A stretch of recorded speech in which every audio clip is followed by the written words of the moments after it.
अस्सलाम वालेकुम, सत श्री अकाल, नमस्ते, आदाब। मैं हूं आपके साथ जावेद अहमद। आप देख रहे हैं JTV न्यूज भारत। संसद में क्या हुआ सुनिए। बहुत बहुत धन्यवाद। माननीय सदस्यगण,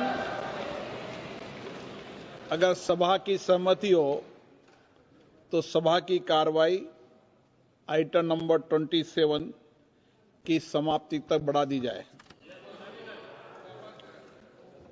माननीय सदस्यगण, श्री सुधाकर सिंह जी, श्री हनुमान बेनीवाल, NK प्रेमचंदन, प्रोफेसर वर्षा एकनाथ गायकवाड़, श्री लालजी वर्मा, श्री राजीव राय, श्री दुरई वाइको, श्री विशाल दादा प्रकाश बाबू पाटिल, श्री राजकुमार रोट, श्री अमराराम, एडवोकेट चंद्रशेखर, श्री राजेश रंजन ने कृषि एवं किसान कल्याण मंत्रालय से संबंधित अनुदानों की मांगों पर अनेक कटौती प्रस्ताव प्रस्तुत किए हैं।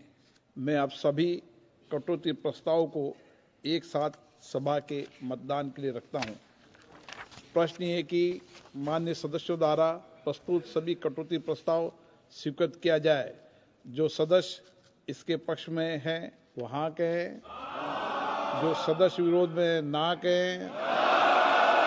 मेरे विचार में निर्णय ना वालों के पक्ष में हुआ, ना वालों के पक्ष में हुआ। कटौती प्रस्ताव अस्वीकृत हुए।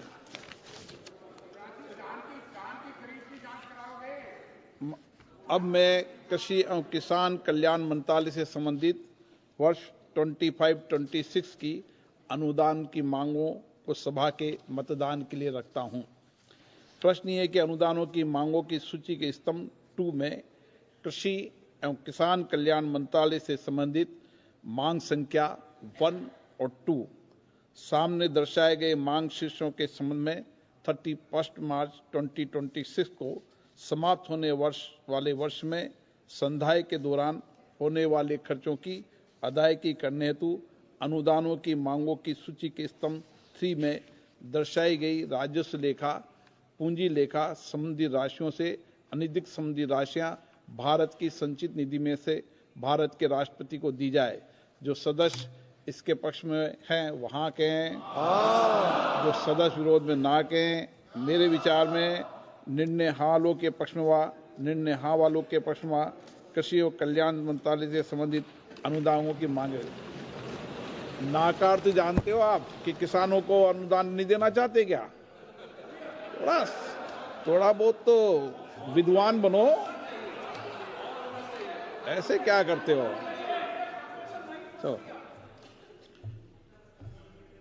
माननीय सदस्यगण, अनुदानों की बकाया मांगों के संबंध में अनेक कटौती प्रस्ताव परिचालित किए गए हैं।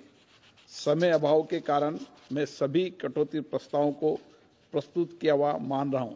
माननीय सदस्यगण, जैसी की परंपरा रही है, अब मैं सभी कटौती प्रस्ताव एक साथ सभा के मतदान के लिए रखता हूं। मैं आपको 1 मिनट में बोलने दूंगा। हाँ, मैं 1 मिनट बोलने दूंगा आपको इसके बाद। प्रश्न ये कि अनुदानों की बकाया मांगों के संबंध में प्रस्तुत किए हुए माने गए सभी कटौती प्रस्ताव स्वीकृत किया जाए। जो सदस्य इसके पक्ष में हाँ कहें, जो सदस्य विरोध में ना कहें। मेरे विचार में निर्णय ना वालों के पक्ष में हुआ, ना वालों के पक्ष में हुआ।